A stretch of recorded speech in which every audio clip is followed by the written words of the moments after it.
Hey guys, this is Abel. This is your daily hope. Today's great verse is found in Mark chapter 2, verse 27, which reads, Then he, speaking of Jesus, said to them, the Pharisees, the Sabbath was made for man and not man for the Sabbath. Now, I don't know about you, but there are some crazy laws out there in the books of our nation. I was Googling a few just for this devotion this morning, and then I found a couple that are pretty funny. Alabama. Okay, check this out. It is illegal to drive blindfolded. Okay, check this one out. In Arizona, it is illegal for a donkey to sleep in a bathtub. And there's a true story behind it.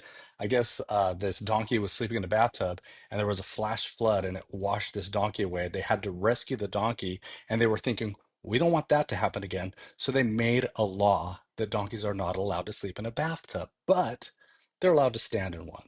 In Louisiana, it's illegal to send a surprise pizza. And in Missouri, it is illegal to wrestle a bear. I can only imagine what story is behind that one. But in Jesus' day, this exact thing was happening.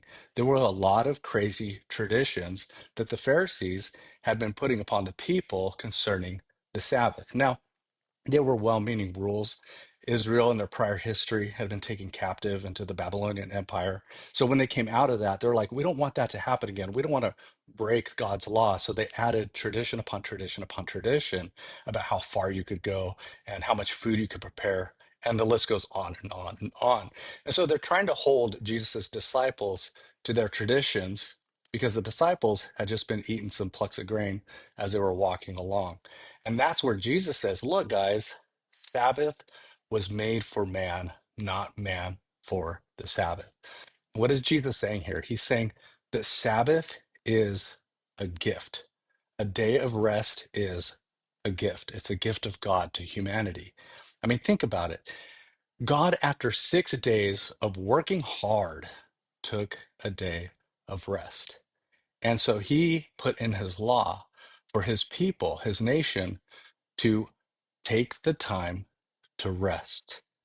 And so I don't want to put a religious trip on you, and I don't want to throw another tradition upon you, but I want you to think about whether you are taking time to rest. I know we have busy, crazy lives, and our kids are here and there and have all kinds of things going on.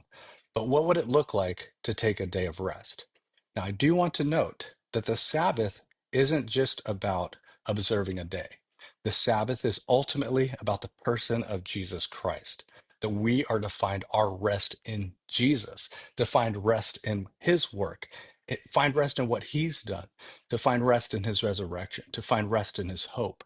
And so, whether it looks like you taking a day this week to just unplug and to really rest in the Lord, or if it's just daily today to say, Lord, I want to find rest in you, I just want to encourage you to find rest in Jesus because Sabbath was made for man, not man for the Sabbath.